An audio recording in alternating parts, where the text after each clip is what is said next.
Good morning. It's Mike Lynch with AmeriFirst Financial, and it's time for your Monday morning mortgage update for the week of March the 8th. Hope everybody had a fantastic weekend. Weather was fantastic. I actually got out on my mountain bike this weekend, reconnected with some guys that I ride with a lot, and just had a great time. So many people out on the trail this weekend. And now we're set for a needed week of rain. So it'll pad those trails down with the dust and then make it nice for the next clear weather. Okay, so let's look at what happened last week and what's going to happen this week as far as mortgage rates.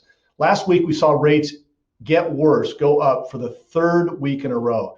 Now, it wasn't as impactful as the previous 2 weeks, but we definitely saw this trend of rates getting worse. The good news is some experts are saying that we're probably capped out at the worst we're going to see for a while. We've taken into consideration the stimulus money that's coming down or is going to hit pocketbooks, and we'll talk about that.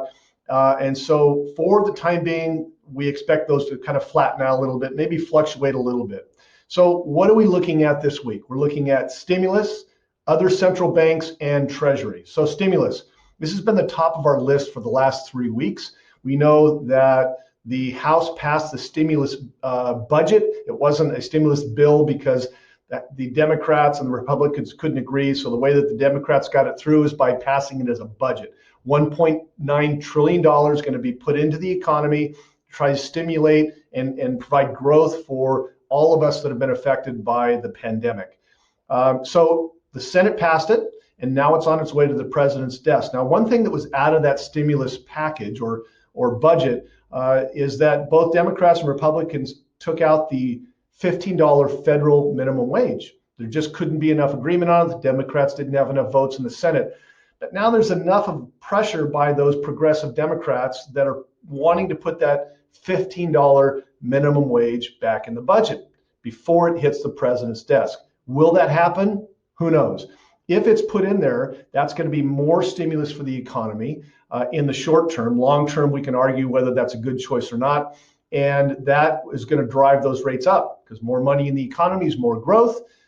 And that is not good for rates generally. Okay. Second thing is other central banks. So Canada has its central bank meeting this week. On Thursday, the ECB has their central bank meeting. Canada, don't expect much of a change.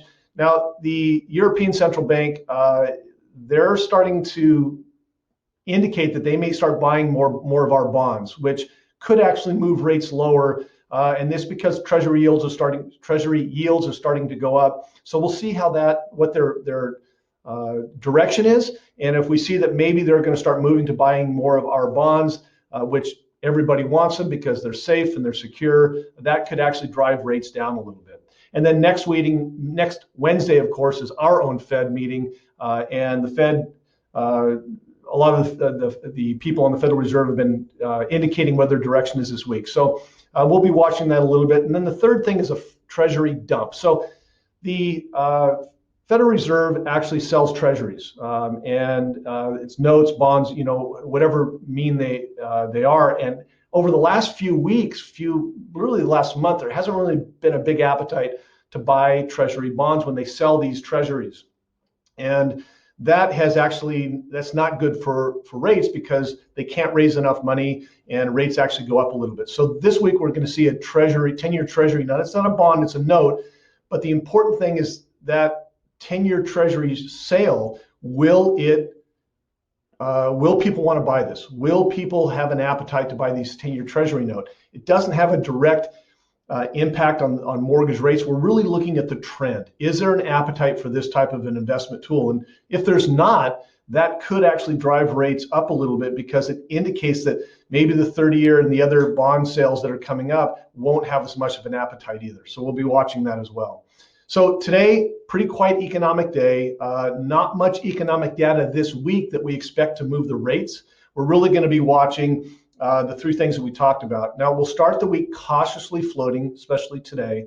And if we see bonds move lower, we're going to move to a locking position. There's really not much upside and not much downside, and we don't want to take risk with anybody's money. So if you or any of your clients need advice on locking a rate, mortgage advice, all my contact information is below. I'd love to hear your comments. You can forward this to somebody that you think could benefit from this video. Have a fantastic week, and we'll talk to you next Monday. Bye-bye.